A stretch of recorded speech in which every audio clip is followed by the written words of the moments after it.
Bienvenue, cher créateur de réalité. Ici William, et aujourd'hui je vais te lire une autre conférence de Neville Goddard qui s'intitule « Une conviction intérieure », qui est traduit encore par Joanne Lackey sur le site web l'héritagedeneville.com. Et cette conférence a été faite par Neville le 15 mars 1968. Et il commence sa conférence en disant « Je vous dis que l'imagination crée la réalité, et je vous demande d'imaginer un état, n'importe quel état, qui impliquerait la réalisation de votre désir. Ce que pensent les autres n'a pas vraiment d'importance. C'est ce que vous pensez qui compte pour vous. Si vous créez une scène qui implique la réalisation de votre désir et que vous y demeurez jusqu'à ce que vous ayez la conviction intérieure qu'elle est réelle, n'importe ce que pense un autre. » Dans le livre d'Habakkuk, qui signifie « embrasser », le prophète s'adresse au Seigneur en ces termes. « Toi dont les yeux sont trop purs pour contempler le mal. » Puis, il pose la question suivante. « Pourquoi donc regardes-tu les traites? Gardes-tu le silence quand un méchant engloutit un plus juste que lui? » Ab 1, 12, 13. Je vais prendre mon tour de garde. Je vais guetter pour voir ce qu'il me dira et ce que je répliquerai au sujet de mes doléances. Maintenant, le Seigneur parle et dit « Écris une vision, grave-la sur les tablettes afin qu'on la lise couramment. Car c'est une vision à son heure, dont l'échéance est fixée. Elle aspire à son terme. Elle ne décevra pas. Si elle tarde, attends-la, car elle s'accomplira certainement. Elle ne sera pas différée. » Ab 2, 1, 3. Il y a ceux qui essaient de tout précipiter dans l'existence. Ils essaient de forcer la naissance dès la conception, mais c'est impossible. Il existe de nombreuses expériences qui ne sont pas consignées dans les Écritures. Et je ne suis pas ici pour juger qui que ce soit sur la question de savoir s'il a fait l'expérience des Écritures ou non. Mais je sais par expérience qu'à ce niveau, si vous osez supposer que vous êtes ce que vous voulez être, votre conviction intérieure, votre sentiment de certitude l'amènera à se réaliser. Lorsque vous embrassez l'état désiré, vous avez assumé son imprégnation et son accomplissement à son heure fixe. Il mûrira et fleurira. Si l'état tarde à s'objectiver, attendez, car il est sûr et ne tardera pas. Je sais que lorsqu'on m'a dit que je ne pourrais pas quitter l'île de la Barbade avant au moins 6 mois et que je souhaitais partir immédiatement, j'ai supposé que je marchais sur la passerelle du bateau. J'ai senti l'humidité du bastingage et j'ai goûté l'air salé de la mer avec la certitude que je partais pour l'Amérique. J'ai rendu cette passerelle si réelle que je n'ai même pas rompu le charme avant que le téléphone ne sonne et que l'on ne m'offre le voyage pour la semaine suivante. Bien qu'on m'ait dit que j'étais en bas d'une liste de plus de 2000 noms, ma famille et moi avons été choisis pour embarquer sur ce navire. Je sais donc que la vérité de n'importe quel concept est conçue par le sentiment d'une certitude, d'une connaissance particulière qu'il est vrai. Vous pouvez appliquer ce même concept à tous les niveaux de votre être, car tout désir est un concept. Vous pouvez entrer dans n'importe quel désir et l'exprimer. Ne demandez à personne si vous y avez droit ou si vous l'avez fait. Vous seul savez que vous avez fait. Cela vous est arrivé. Attendez maintenant la vision, l'accomplissement du désir, car elle a son heure fixe. Elle mûrit, elle va fleurir. Si cela vous semble long, attendez, car c'est sûr, il n'y aura pas de retard. Pour en revenir à l'image globale de l'ascension de Dieu dans l'homme, revenons au livre de l'Exode, où il nous est dit « Le séjour que les Israélites firent en Égypte fut de 430 ans. Au bout de 430 ans, ce jour précis, toutes les troupes de l'Éternel sortirent du pays d'Égypte. Ce fut une nuit de veille en l'honneur de l'Éternel, et il demanda à Moïse de garder cette nuit en mémoire. » Les Écritures enseignent un mystère. En effet, le mystère de notre religion est grand. Le mot « mystère » est défini comme une vérité religieuse révélée par Dieu, que l'homme ne peut découvrir par sa seule raison.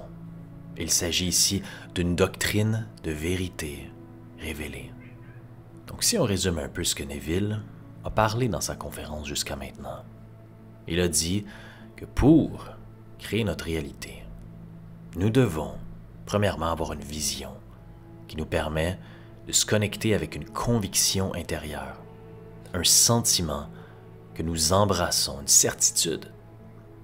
Et quand on est connecté avec cette conviction intérieure, tôt ou tard, la réalité avec laquelle nous avons cette conviction va finir par mûrir, par fleurir.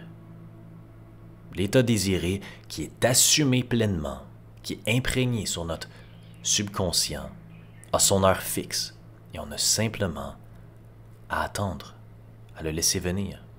Et éventuellement, il va venir au bon moment. Il ne va pas tarder.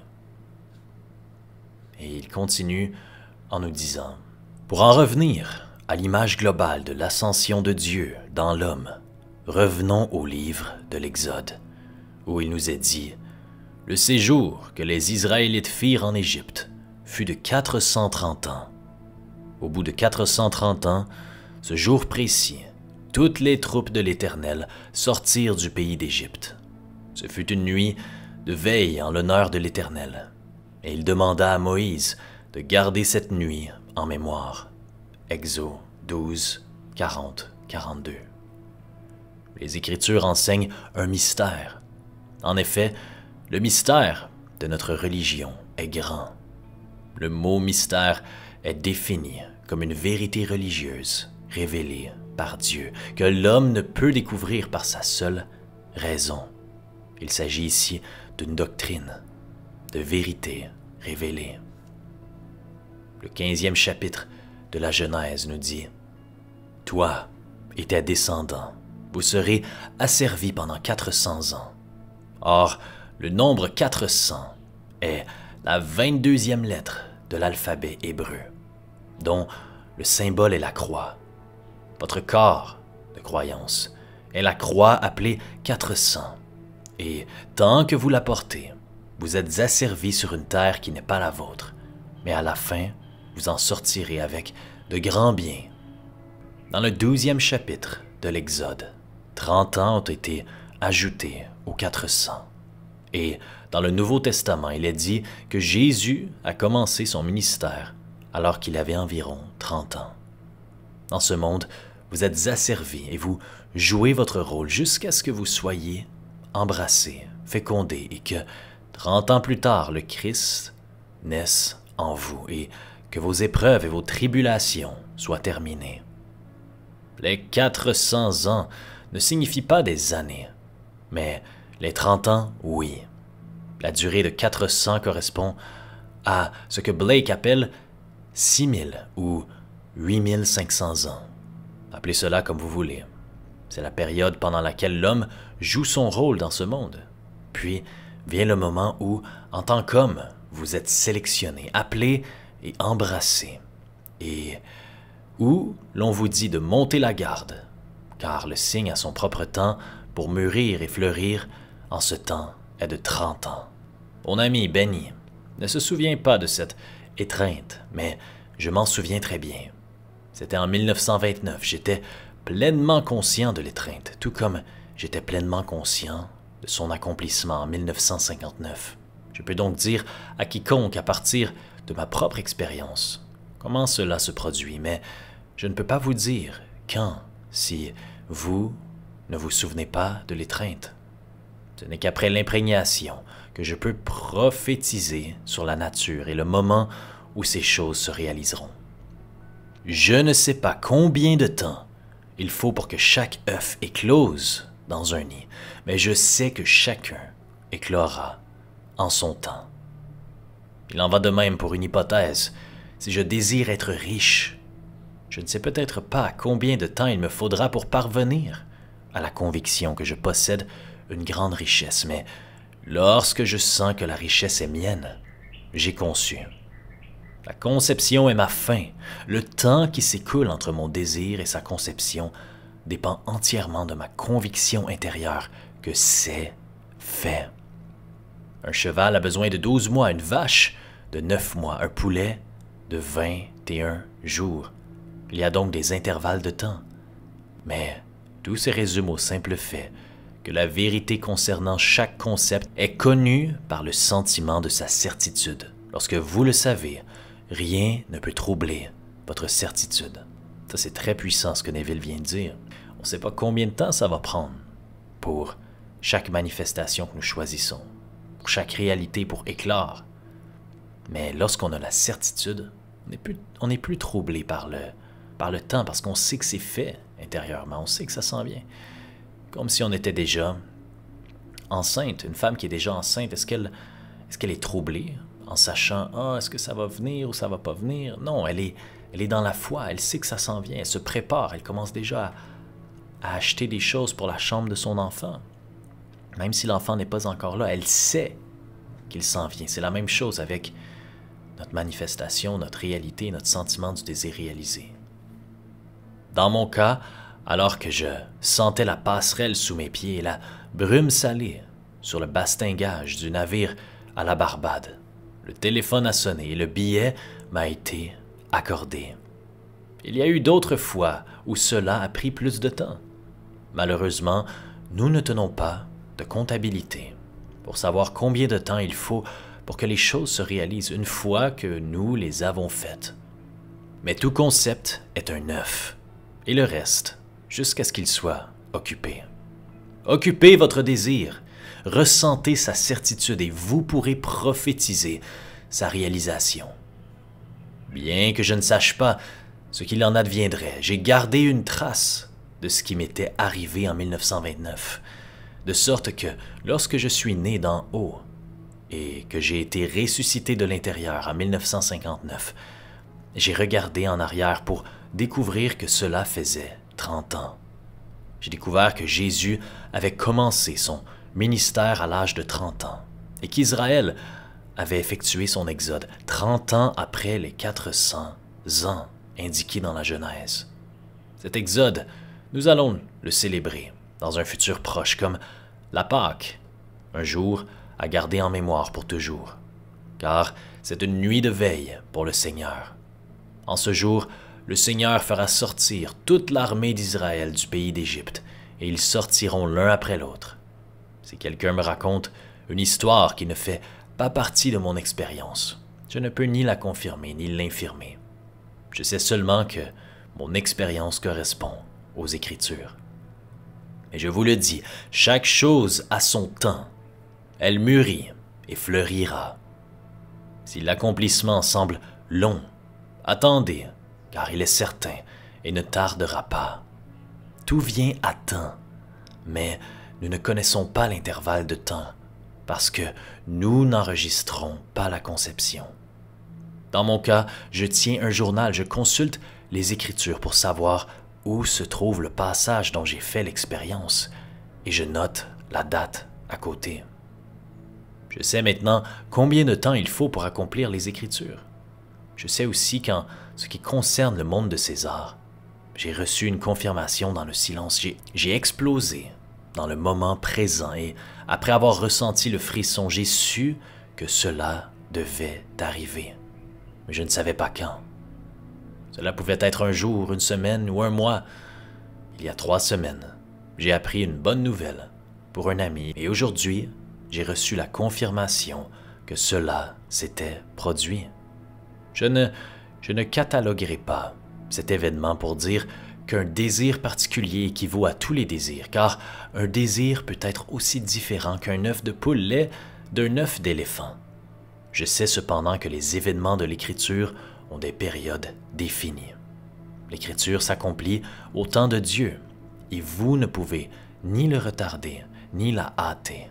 Donc ça, je trouve ça vraiment intéressant ce qu'il vient de dire, que chaque œuf diffère l'un de l'autre, chaque manifestation diffère l'une de l'autre, et chaque manifestation a son propre temps.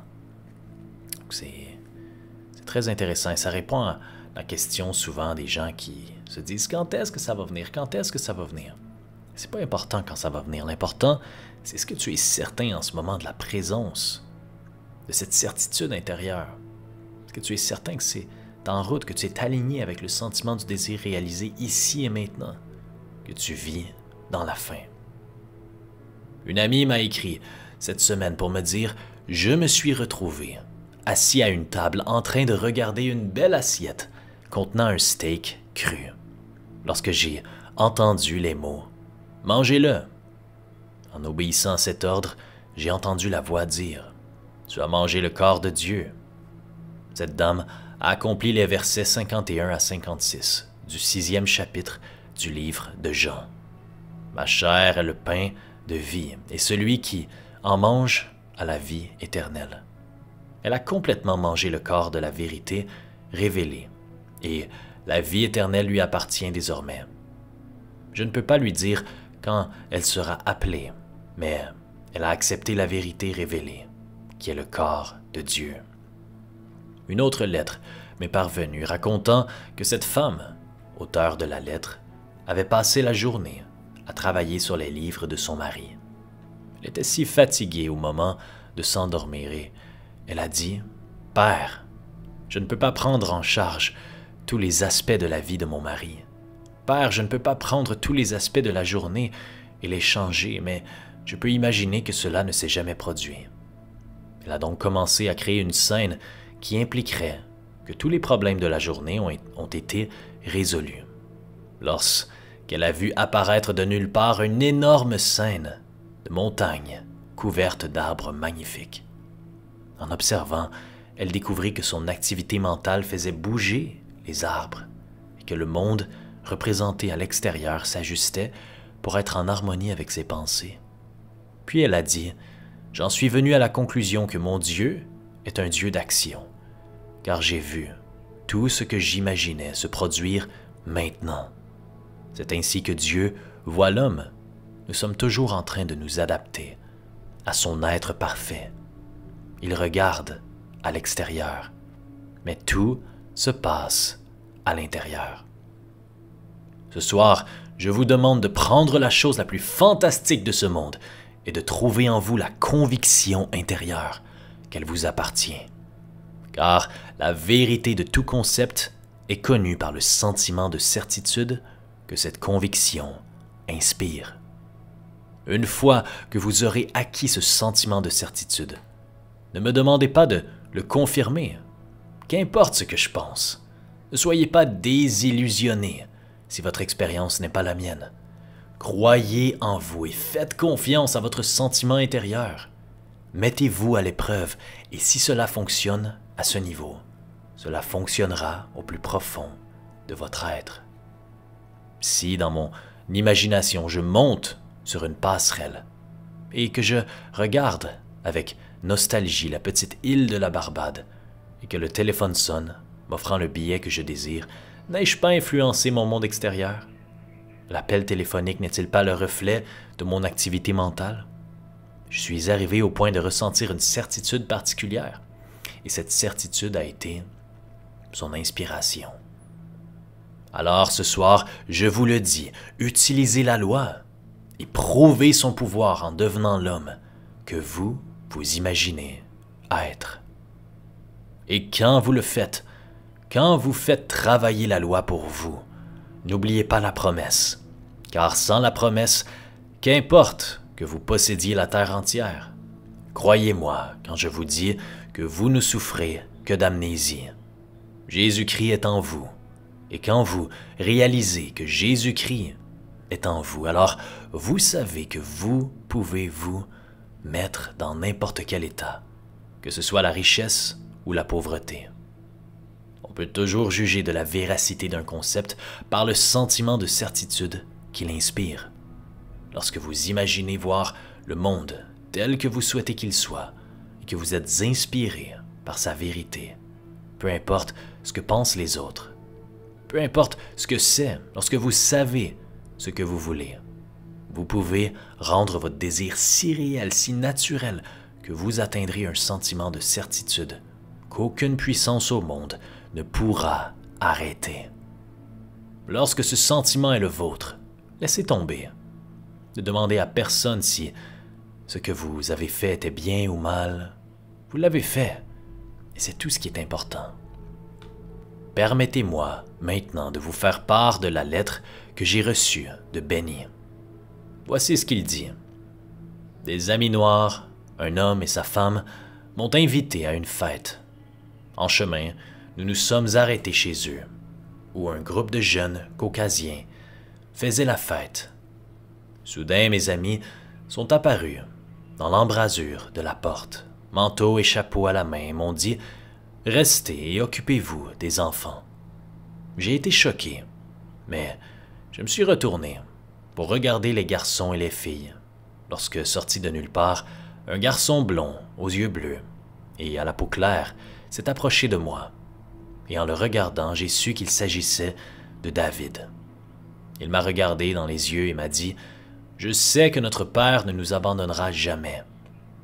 À ce moment-là, j'ai connu mon fils David, mais j'ai aussi su que je les avais tous engendrés.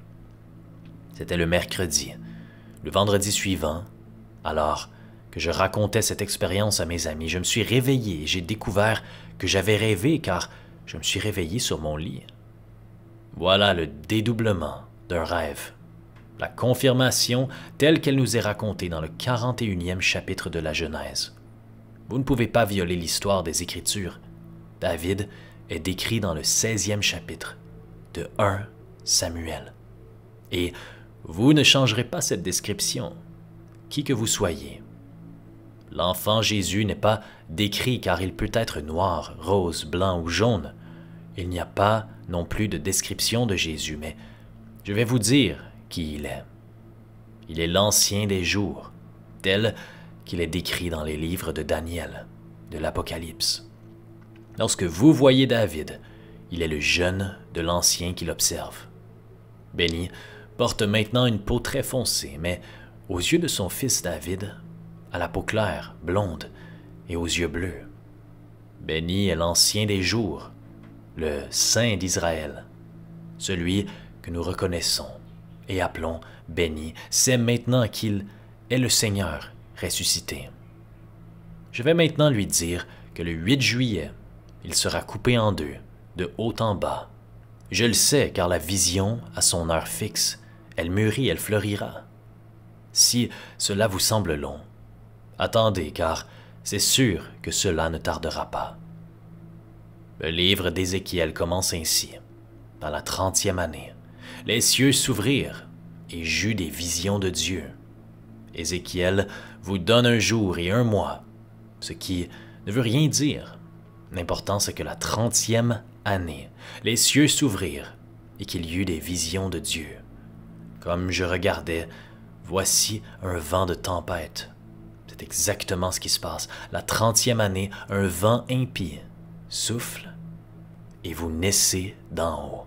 Vous naissez à nouveau par la résurrection de Jésus-Christ d'entre les morts.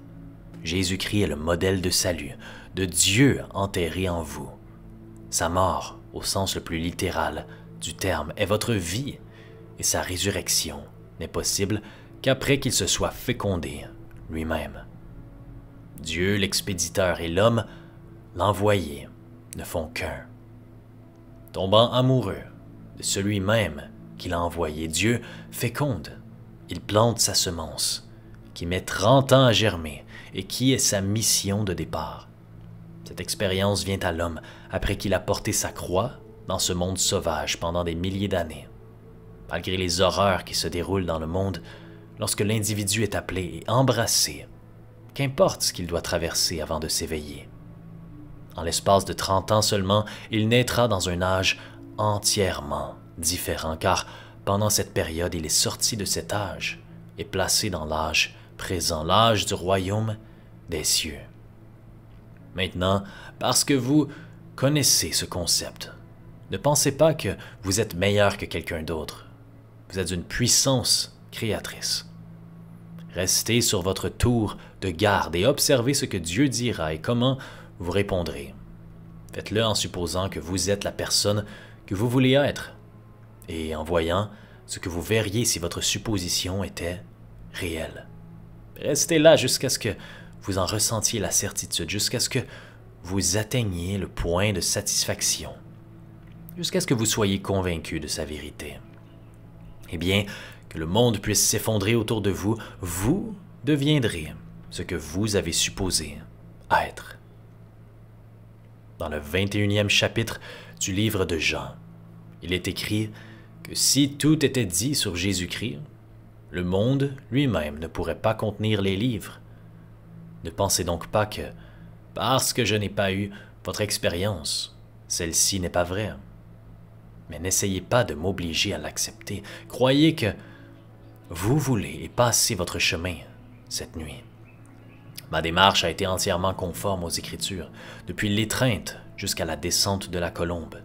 Mais je ne dis pas que c'est la seule façon de procéder. Je dis cependant que vous pouvez être l'homme ou la femme que vous voulez être, mais pas simplement en le souhaitant. Vous devez faire l'effort de regarder le monde mentalement et de le voir refléter votre désir accompli.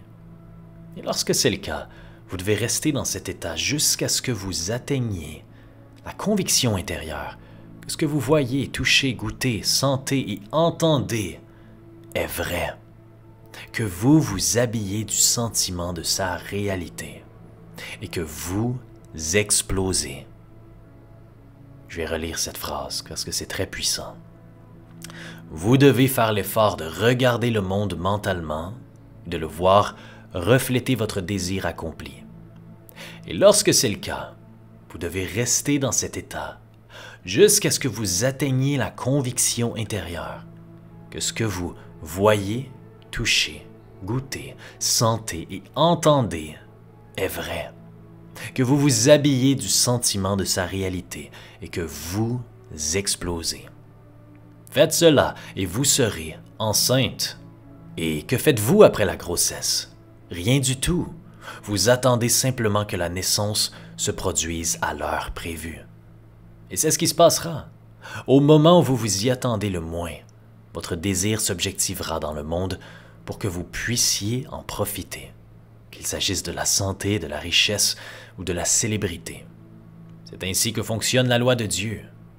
Maintenant, à celui qui a vécu cette expérience l'autre nuit, je sais que vous êtes impatient de la faire naître tout de suite, mais qu'est-ce que 30 ans dans cette fabuleuse éternité? Vous étiez éveillé lorsque cela s'est produit, et vous n'en perdrez jamais le souvenir. Si vous partiez ce soir pour vous retrouver, jeune fille de 20 ans, vous n'auriez que 50 ans lorsque vous donneriez naissance à l'enfant Jésus. Vous verriez alors le schéma complet s'accomplir en 3 ans et demi, et vous entreriez dans un nouvel âge, qui est le monde de l'éternité. Mon cher, vous êtes destiné à quitter ce monde de mort et à entrer dans le monde de la vie éternelle en passant des ténèbres à la lumière. Mais votre réaction était naturelle.